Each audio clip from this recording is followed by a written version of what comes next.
CM Soren 2 दिवसीय दौरे पर पहुंचे। साहिबगंज विकास कार्यों को किया समीक्षा। पार्टी कार्यकर्ताओं से की मुलाकात।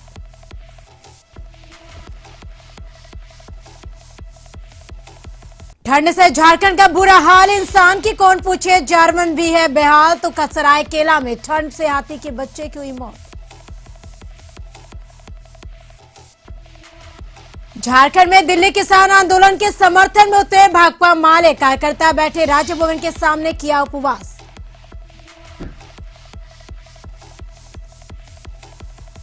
झारखंड में 10वीं से लेकर 12वीं तक के खोले गए सभी स्कूल। 9 माह बाद खुला स्कूल, छात्रों में लौटी खुशियां।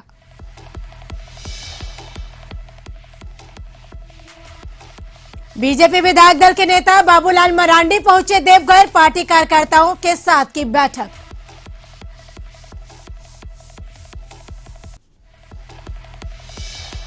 झारखंड में आदिवासी समाज का संघर्ष बदस्तूर जारी। सरना कोड धर्म मांग को लेकर राजभवन के समक्ष केंद्रीय सरना समिति का 1 दिवसीय धरना प्रदर्शन। गोड्डा में रात के अंधेरे में चल रहा बालू का अवैध कारोबार। खनन माफिया और अधिकारियों के बीच बातचीत का ऑडियो वायरल।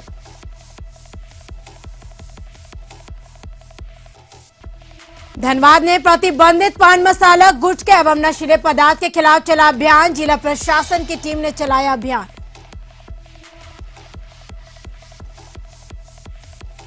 बोकारो में बजरंग दल के अध्यक्ष पर गांजा कारोबारी ने किया जानलेवा हमला। जख्मी व्यवसायी, सदर अस्पताल में बढ़ती स्थिति नाजुक। खूंटी पीएलएफआई का कुख्यात उग्रवादी जीदन गुड़िया मुठभेड़ में 15 लाख का इनामी था। जीदन कुख्यात उग्रवादी।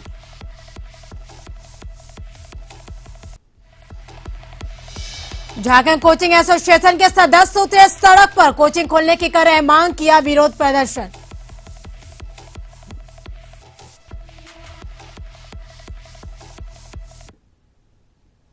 नमस्कार, अपन झारखंड में आपका स्वागत है। आपके साथ मैं हूं करिश्मा। तो बुलेटिन करेंगे शुरुआत। सबसे पहले बात करेंगे झारखंड के मुख्यमंत्री हेमंत सोरेन साहिबगंज 2 दिवसीय दौरे पर है। वहीं सीएम हेमंत सोरेन अपने विधानसभा क्षेत्र के पतना प्रखंड पहुंचे। मुख्यमंत्री रात्रि विश्राम पतना में बने आवास में ही करेंगे। इस संबंध में मुख्यमंत्री के विधायक प्रतिनिधि पंकज मिश्रा ने कहा कि यहां वे पार्टी कार्यकर्ताओं एवं आम जनता से रूबरू हुए और उनकी समस्याओं को सुने।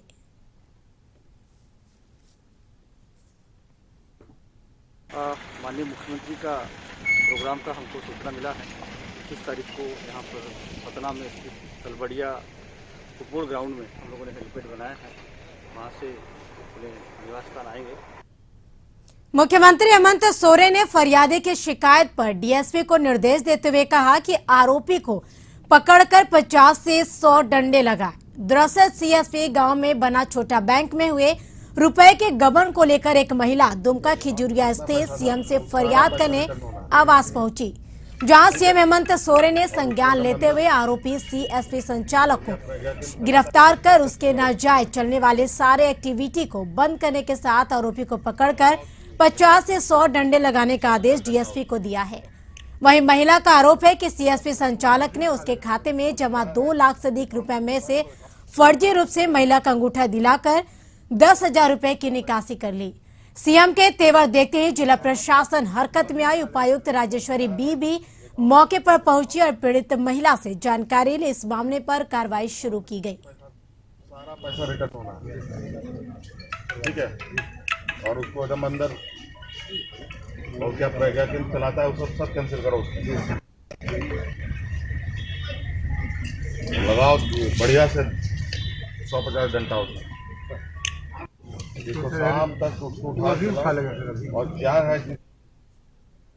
झारखंड के पूर्व मुख्यमंत्री सह बीजेपी विधायक दल के नेता बाबूलाल मरांडी 2 दिवसीय दौरे पर देवघर पहुंचे। इस दौरान बाबूलाल मरांडी ने मोहनपुर प्रखंड के चौपा मोड़ मैदान में आयोजित आदिवासी सम्मेलन में शामिल हुए। उन्होंने कहा कि झारखंड राज्य बीजेपी ने बनाया। झारखंड राज्य बनाने में अटल बिहारी वाजपेयी का योगदान रहा। जेएमएम आदिवासियों के बीच भ्रम फैला रही है।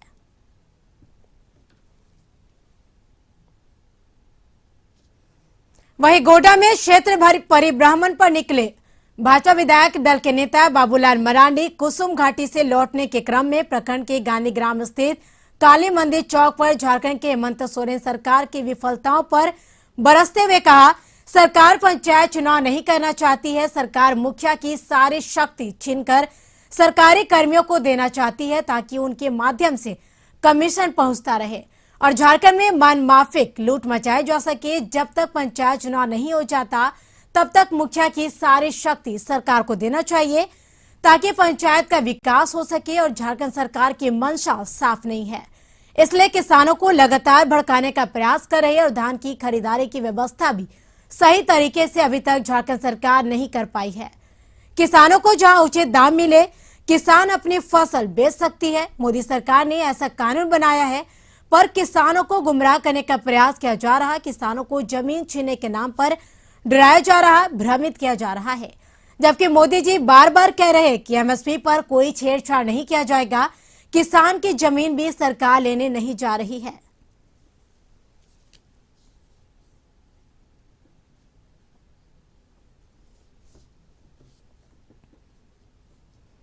सरकार के आदेश के बाद राजधानी रांची के कई सरकारी और प्राइवेट स्कूल खुल गए हैं। 10वीं और 12वीं तक के बच्चों के लिए स्कूल खोला गया है। तो स्कूल खुलने को लेकर छात्रों में खुशी लौट आई है। आज बच्चों की संख्या थोड़ा सा तो कम है, पहला दिन है, लगता है इस वजह से कि क्या, और कुछ बच्चे थोड़ा लेकिन एक्साइटेड है मेरे बच्चे बहुत, और हम लोग टीचर सभी खूब एक्साइटेड हैं क्योंकि हमारे लिए हम लोग चाह ही रहे थे कि कम से कम 10th और 12th का क्लास खुल जाए। तो 10th और 12th का क्लास सरकार के निर्देशानुसार आज से मैं खोल दी हूँ और सैटरडे को ही मैंने पूरा बेंच अरेंजमेंट स्कूल में हर एक क्लास में 6-6 फीट की दूरी के हिसाब से कर रखी हूँ। और ये ऑड इवेंट जो बुलाने का है उसमें जो सरकार के निर्देशानुसार, तो वो ऑड इवेंट में नहीं बुला रही क्योंकि मेरे यहाँ पूरा जगह है और टीचर भी हैं तो सब पढ़ा लेंगे और बच्चे जो भी हैं हम लोग पूरा ध्यान देंगे। और कल ग्रुप में भी सारा इंस्ट्रक्शन जो भी कोविड-19 जो पेंडेमिक स्थिति है इससे बचाव से संबंधित जो भी जानकारियां हैं वो मैं ग्रुप में कल लिखी हूँ। और रोज हर एक टीचर, हम लोग तो यही डिसाइड किए हैं मीटिंग जो हमारी हुई थी कि हम लोग हर एक टीचर बच्चों को इसके सावधानी से संबंधित क्या क्या एहतियात बरतना है वो बच्चों को बताएंगे। झारखंड राज्य सरकार के शिक्षा विभाग के आदेश आते ही सरायकेला जिले के भी तमाम सरकारी स्कूल खुलते नजर आए। सरायकेला जिले के गम्हरिया प्रखंड अंतर्गत राज्य संपोषित +2 विद्यालय जहां कक्षा 12वीं तक की पढ़ाई करवाई जाती है, वहीं कक्षाएं सरकार के द्वारा जारी किए गए गाइडलाइन के अनुसार विद्यालय के खुल जाने से विद्यार्थियों में भी खासा उत्साह देखने को मिला। जहां पढ़ने वाले एक विद्यार्थी ने कहा कि उन्होंने अपने अभिभावकों द्वारा एक सहमति पत्र विद्यालय के पदाधिकारियों को समर्पित किया है ताकि वह अपनी शिक्षा स्कूल के अंदर आरंभ कर सके। वहीं विद्यार्थियों के लिए थर्मल स्कैनिंग और सैनिटाइजेशन के साथ आवश्यक दूरी का भी इंतजाम देखा गया। सरकार के निर्देश के अनुसार आधे विद्यार्थी को ही आने की अनुमति एक दिन में दी गई है और शेष आधे विद्यार्थी फिर अगले दिन विद्यालय आएंगे।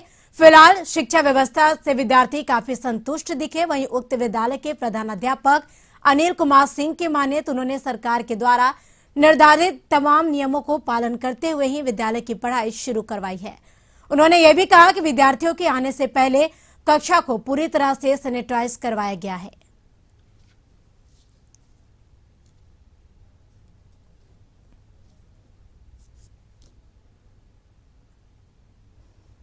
रांची में सरना धर्म कोड लागू करने की मांग को लेकर केंद्रीय सरना समिति और आदिवासी सेंगेल अभियान के लोगों ने राज्य भवन के समक्ष 1 दिवसीय धरना दिया।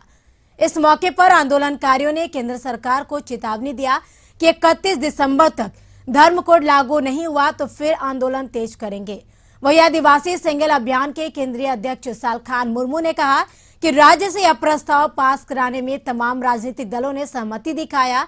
अब यह मामला केंद्र सरकार के पाले में है तो सभी राजनीतिक दल मौन है। इस परिस्थिति में अपनी लड़ाई को जारी रखना है एकमात्र विकल्प है जिसके बल पर केंद्र सरकार से अपना धार्मिक पहचान मिल सकता है। तो अपना सरना धर्म कोड के साथ जनगणना में शामिल होने का अवसर प्राप्त नहीं है, तो हम लोग 3 आदिवासी संगठन मिलकर आदिवासी सेंगेल अभियान, केंद्रीय सरना समिति, अखिल भारतीय आदिवासी विकास परिषद सरना धर्म कोड के लिए लगातार आंदोलन कर रहे हैं और हम लोगों ने भारत सरकार को अल्टीमेटम दिया है कि 31 दिसंबर 2020 तक इसकी घोषणा करें, नहीं तो 31 जनवरी 2021 को हम लोग राष्ट्रव्यापी रेल रोड चक्का जाम करेंगे। दिल्ली में नए कृषि कानूनों के खिलाफ किसानों का विरोध प्रदर्शन जारी और 4 हफ्तों से दिल्ली की सीमा पर डटे किसान पीछे हटने को तैयार नहीं। इस बीच किसानों ने 1 दिवसीय भूख हड़ताल का भी ऐलान किया और रांची की तस्वीरें जहां वाम दल के कार्यकर्ताओं ने एक दिवसीय भूख हड़ताल किया है।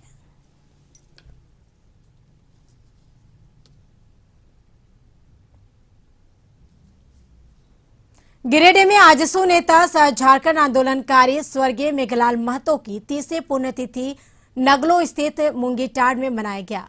कार्यक्रम में बतौर मुख्य अतिथि गिरिडीह सांसद चंद्र प्रकाश चौधरी भी मौजूद रहे। स्वर्गीय मेघलाल महतो की पहचान आजसू के कदावर नेता के रूप में था। यह था समाज सुधारक के साथ साथ झारखंड निर्माण को लेकर आयोजित आंदोलन में सक्रिय आंदोलनकारी रहे थे।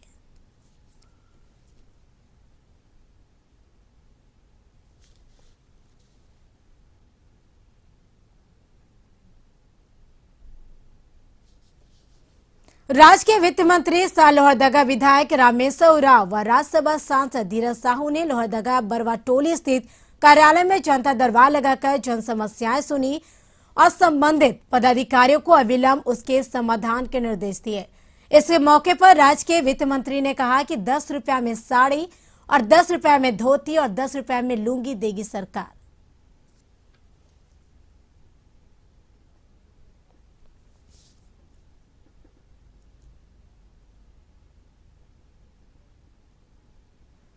रांची में जमीनी विवाद एक बार फिर खूनी संघर्ष का रूप लेने लगा। खिलगांव थाना क्षेत्र के लालगंज गांव में जमीन विवाद में ताबड़तोड़ फायरिंग हुई। करीब 1 दर्जन राउंड गोली चलाने की बात कही गई और इस गोलीबारी में काम कर एक मजदूर की मौत हो गई, जबकि दूसरा मजदूर घायल हो गया। गोलीबारी के बाद मौके पर अफरा तफरी मच गई थी। इस गोलीबारी में रिटायर्ड सैनिक मैनेजर तिवारी का नाम सामने आ रहा। गोलीबारी की सूचना के बाद खिलगांव थाने की पुलिस मौके पर पहुंची और छानबीन की। हालांकि पुलिस के पहुंचने से पहले गोली चलाने वाले अपराधी फरार हो चुके थे। इधर पुलिस ने घायल को इलाज के लिए रिम्स भेजा। जमीन पर काम करे मजदूरों के अनुसार मैनेजर तिवारी कुछ अपराधियों के साथ मौके पर पहुंचे और ताबड़तोड़ फायरिंग शुरू कर दी। इस फायरिंग के दौरान एक मजदूर की कनपट्टी पर सटाकर गोली मारी गई, जिसने मौके पर ही दम तोड़ दिया। पुलिस गोली चलाने वालों की तलाश में जुट गई है।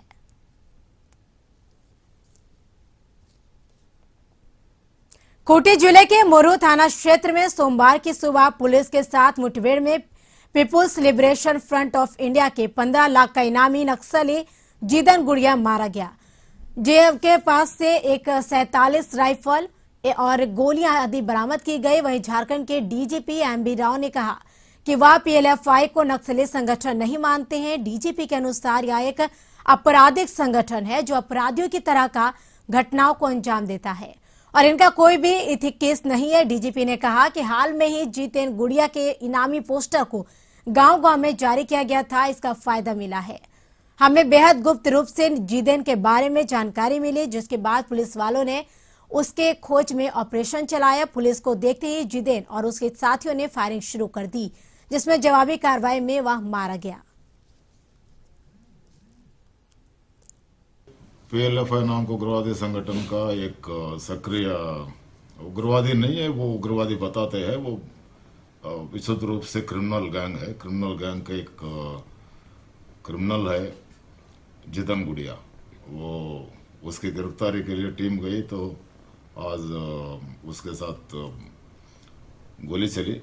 गोली चलाया तो आत्मरक्षा के लिए पुलिस गोली चलाया तो ये जीतन गुड़िया मारा गया था। उनके साथ एक AK-47 भी मिली है और ये उसी सिलसिले में हुआ जो हम लोग अपराध उन्मूलन की दिशा में जो कड़े कार्रवाई कर रहा है। इसमें सब तरह के अपराधी, चाहे वो किसी नाम से अपने आप को बोले, मौलिक रूप से आज जो उग्रवादी संगठन जो अपने आप को कहते हैं कि सब आपराधिक गिरोह है। ये आपराधिक गिरोहों को मिटाना अत्यंत आवश्यक है और इस क्रम में हम लोग काफ़ी योजनाबद्ध तरीके से आगे भी कार्रवाई रहेगी और ये आने वाले दिनों में भी आप देखेंगे कि या तो ये लोग ये अपराध का रास्ता छोड़कर जो अपराध किया उसके लिए सरेंडर हो जाए, या नहीं है तो फिर अपने कार्रवाई के लिए तैयार रहे।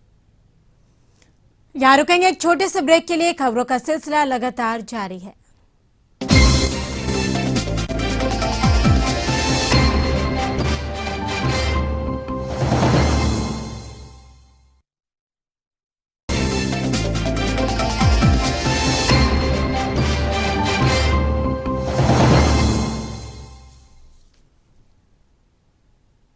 ब्रेक के बाद आपका स्वागत है। तो बढ़ेंगे अगली खबर की ओर। भारतीय जनता पार्टी अनुसूचित जाति मोर्चा के नवनियुक्त पदाधिकारियों का अभिनंदन सह सम्मान समारोह भाजपा प्रदेश कार्यालय के दीनदयाल सभागार में आयोजित की गई। कार्यक्रम में सभी नवनियुक्त पदाधिकारियों को मनोनयन पत्र दिया गया। भविष्य की रणनीति पर चर्चा की गई।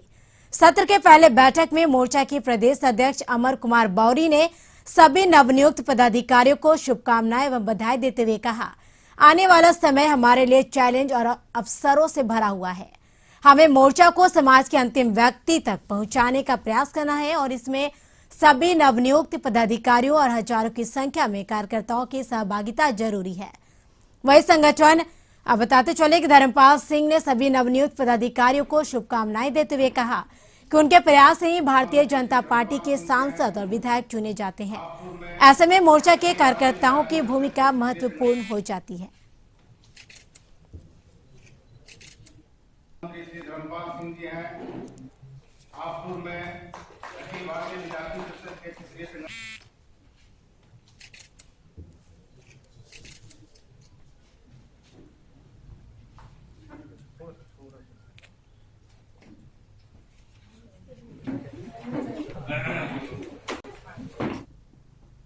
बेरमो सीसीएल ढोरी एरिया के अधिकारी क्लब में माइन सेफ्टी के डीजी अरविंद कुमार के दस्ता में ढोरी और गिरिडीह एरिया का त्रिपक्षीय सुरक्षा समिति की बैठक हुई। मौके पर उपस्थित डीजी अरविंद कुमार ने कहा, सुरक्षा के साथ कोई समझौता नहीं किया जाएगा।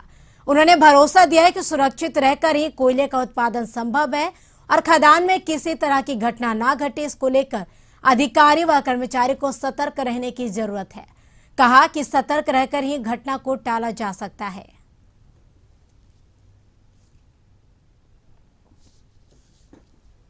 गोड्डा जिला की कई नदी हैं जो बालू का अवैध कारोबार धड़ल्ले से चल रहा है। कानून जो महज कागजों में दर्ज है, लेकिन जमीनी हकीकत कुछ और ही है। खनन के खेल में संलिप्त सफेद पोश का भी हाथ है, जो रात के अंधेरे में अवैध बालू प्रशासन के गठजोड़ से अवैध बालू का कारोबार चल रहा है। रात के अंधेरे में अवैध बालू के कारोबार में विभाग की दया दृष्टि से ही कारोबार को फलने फूलने का मौका दे रही। रात के अंधेरे में नदी में हो रहे अवैध खनन होते ट्रैक्टरों के जरिए होने वाली यह ढुलाई खुलेआम हो रहा। यह बालू के अवैध गोरखधंधा प्रशासन के मिली भगत से हो रहा, लेकिन यह अवैध खनन किसके मिली भगत से चल रहा, यह तो जांच का विषय है।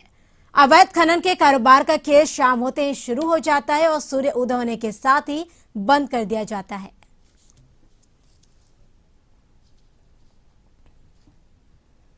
बाघमारा के तिलमच्चो जलापूर्ति योजना को चालू कराने की मांग को लेकर तिलमच्चो, कंडरा और लोहापट्टी पंचायत के तीनों मुखिया तिलमच्चो पानी टंकी के समीप अनिश्चितकालीन भूख हड़ताल पर बैठ गए। मुखियागण की माने तो पिछले कई महीनों से तिलमच्चो जलापूर्ति योजना बंद पड़ा। इसको लेकर विभाग को कई बार मौखिक और लिखित शिकायत दी गई है। और तो और इसको लेकर एक दिवसीय धरना भी यहां के महिला ग्रामीणों के द्वारा किया गया था, लेकिन ना तो विभाग के कानों पर जू रेंगी और ना ही जिला प्रशासन की ओर से कोई पहल हुई। आखिरकार हम लोगों को अनिश्चितकालीन भूख हड़ताल करना पड़ा और इससे भी अगर पानी नहीं दिया जाता है और इस जलापूर्ति योजना को चालू नहीं किया जाता तो आगे हम लोग आमरण अनशन करने पर बाध्य होंगे और हमारी ये लड़ाई स्लोगन के साथ जल दो या जेल दो निरंतर चलता रहेगा। भाजपा महिला मोर्चा ने सोमवार को राज्यपाल को ज्ञापन सौंपकर मुख्यमंत्री हेमंत सोरेन पर लगे संगीन आरोप के खिलाफ कार्रवाई की मांग की है। महिला मोर्चा ने कहा कि यह 2 राज्यों का मामला है और ऐसे में सीबीआई से जांच होनी चाहिए और पीड़िता को न्याय मिलना चाहिए। इसके साथ ही पीड़िता के संरक्षण की भी गुहार लगाई गई। प्रदेश भाजपा महिला मोर्चा की अध्यक्ष आरती कुजूर ने कहा कि पीड़िता के द्वारा खुद मामला को उठाया गया है। ऐसे में इससे सत्ताधारी दल और विपक्ष का मामला नहीं है, बल्कि यह एक महिला की अस्मिता की बात है। उन्होंने ये भी कहा कि पीड़िता को न्याय मिले, इसके लिए राज्यपाल से गुहार लगाई गई है। उन्होंने ये भी कहा, कानून सबके लिए बराबर है। अगर आम व्यक्ति पर आरोप लगता तो उसे गिरफ्तार कर लिया जाता, लेकिन मुख्यमंत्री होने की वजह से उन्हें छोड़ रखा गया है, जबकि त्वरित कार्रवाई होनी चाहिए। उन्होंने ये भी कहा कि मुख्यमंत्री को अपना पद छोड़ देना चाहिए। वहीं इस मामले की सीबीआई से जांच होनी चाहिए ताकि पीड़िता को निष्पक्ष जांच के बाद न्याय मिल सके।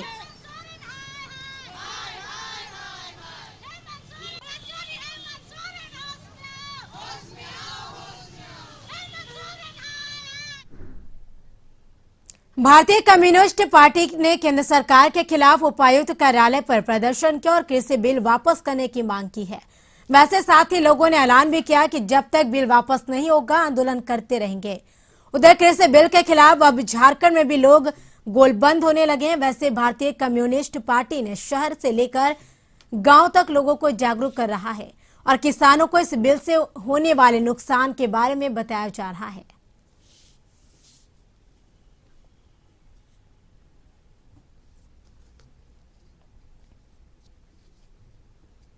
झारखंड कोलियारी मजदूर यूनियन की बैठक सीसीएल दरभंगा हाउस परिसर कार्यालय में किया गया। बैठक में यूनियन के केंद्रीय संगठन सचिव विनोद पांडे, जोनल अध्यक्ष फागू बेसराज, जोनल सचिव जयनारायण महतो उपस्थित हुए।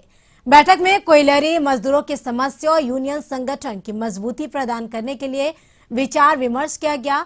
यूनियन के केंद्रीय संगठन सचिव विनोद पांडे ने कहा, मजदूरों की समस्या और संगठन को मजबूती प्रदान करने पर विचार किया जा रहा ताकि कोयलियारी मजदूरों को किसी तरह की समस्या ना हो। बोकारो में बजरंग दल के अध्यक्ष सुमित कुमार पोद्दार पर गांजा व्यवसायियों ने जानलेवा हमला कर उन्हें बुरी तरह घायल कर दिया। घायल सिटी एसपी ने सदर अस्पताल में भर्ती कराया, जहां हालत नाजुक बनी हुई है। जख्मी सेक्टर 1B का निवासी है।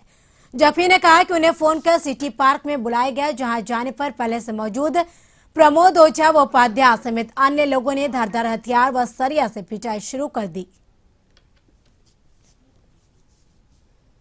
धनबाद जिला प्रशासन ने प्रतिबंधित पान मसाला, गुटखा तथा नशीले पदार्थ बेचने वाले के खिलाफ अभियान शुरू किया, जिस दौरान शहर के सिटी सेंटर, बस पड़ाव, बरटान इलाकों में कई दुकानदारों को प्रतिबंधित गुटखा, पान मसाला, तंबाकू बिक्री करते पाया गया।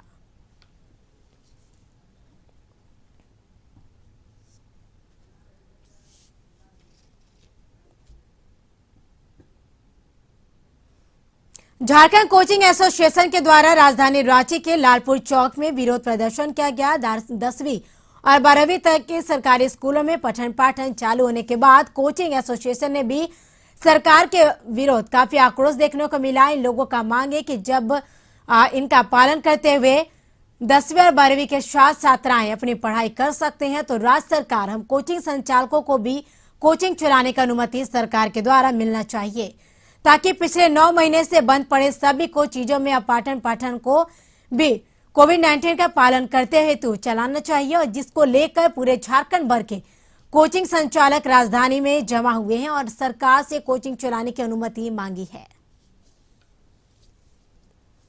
गिरिडीह पुलिस ने बड़े से बड़े मामलों का खुलासा अब तक किया है, चाहे नक्सली हो या आपराधिक या साइबर से जुड़े मामले। लेकिन 3 वर्षों से लापता मुफस्सिल थाना क्षेत्र के महेश लुंडी निवासी सुरेश दामुक मामले का खुलासा पुलिस अब तक नहीं कर पाई है। पुलिस के लिए मामला आज भी अबूझ पहली बना हुआ है। बता दें कि सुरेश अपने घर से प्लांट के लिए निकला था, लेकिन प्लांट पहुंचने से पहले सुरेश भी शहर से लापता हो गया था। हालांकि पुलिस ने इस मामले में कई बिंदुओं पर जांच पड़ताल की, मगर अब तक इस मामले में पुलिस के हाथ खाली है। इधर परिजन भी जानना चाहते हैं कि लापता सुरेश को धरती खा गई या फिर आसमान निकल गया। परिजनों ने सरकार और प्रशासन से मामले का खुलासा करने की मांग की है। वैसे तो गिरिडीह पुलिस ने कई बड़े मामलों का खुलासा किया है, चाहे वो नक्सली घटना हो या आपराधिक घटना हो या फिर साइबर क्राइम से जुड़े मामले हों। कई बड़े मामलों का खुलासा गिरिडीह पुलिस कर चुकी है, लेकिन एक मामला ऐसा भी है जो गिरिडीह पुलिस के लिए आज भी पहेली बना हुआ है। गिरिडीह का सुरेश धानुका जो है वो अपने घर से अपने ड्यूटी के लिए निकलता है और बीच रास्ते से लापता हो जाता है। और इस मामले को हुए बीते 4 साल बीत गए हैं, लेकिन अब तक यह पता नहीं चल पाया कि आखिर सुरेश धानुका को जमीन खा गई या फिर आसमान निकल गया। लेकिन अब परिजन भी इसकी सच्चाई जानना चाहते हैं कि आखिर सुरेश धानुका जो है वो कहाँ है। इतने साल बीत गए हैं। सुरेश धानुका के परिजन अब 4 साल के बाद यह जानना चाहते हैं कि आखिर उनके परिवार का सदस्य जो लापता सदस्य है वो कहां पर है। हम उनके परिजनों से बात करने की कोशिश करेंगे। कब से लापता है सुरेश धानुका? सुरेश धानुक जो मेरे पिता थे वो 12 तारीख 3रा महीना 2017 से ही लापता है, जो कि आज तक पुलिस नहीं खोज पाई है। कहाँ के लिए निकले थे, कैसे लापता? फैक्ट्री में, चाइना फैक्ट्री में मुंशी का काम करते थे और जो जिस समय से लापता हमें उस डेट से 6 महीने पहले इसको एक बार गोली कांड भी हुआ था और वही स्टेडियम के पास हुआ था। उस समय थाना में जाके गिरा था वो, और उसके बाद 6 महीना बाद फिर वो गिर से ही गायब हो गई है। और वो एक सेम वही टाइम है जिस समय 7:30 बजे उसको गोली कांड हुआ था और वही 7:07 बजे से गिर से लापता हुआ है। 6 महीने के दरमियान में हम लोग कितना बार एसपी पास गए, कितना बार डीएसपी पास गए, यहाँ तक कि हम लोग को आईजी डीआईजी पास तक ले हम लोग गए। उसके बाद जब भी हम पुलिस जाते हैं तो एसपी पास जाते हैं, झाजी से हम मिले जो उस समय एसपी साहब थे, फिर अबर आए उनके पास से मिले। उसके बाद वो लोग बोलता है कि डीएसपी पास जाके मिलो। डीएसपी पास जब जाकर बोलते हैं तो उनसे बोला कि ठीक है थाना में जाके भेंट करना। थाना में हम लोग फिर कॉल करते हैं तो बोलते कि ठीक है बाद में बताएंगे, हमें दूसरे काम में लगा। ऐसे करते करते हमें 3 साल हो चुका है। सुरेश धानुका के परिजन आज भी दिन रात यह आस लगाकर बैठे हैं कि उनके परिजन के साथ क्या घटना हुई, परिजन कहाँ हैं, इसकी जानकारी उन तक पहुंच पाएगी। और परिजन लगातार पुलिस प्रशासन से और सरकार से यह मांग कर रहे हैं कि इस मामले का खुलासा हो कि आखिर सुरेश धानुका कहाँ है। अपने सहयोगी संदीप के साथ कशिश न्यूज के लिए श्रीकांत।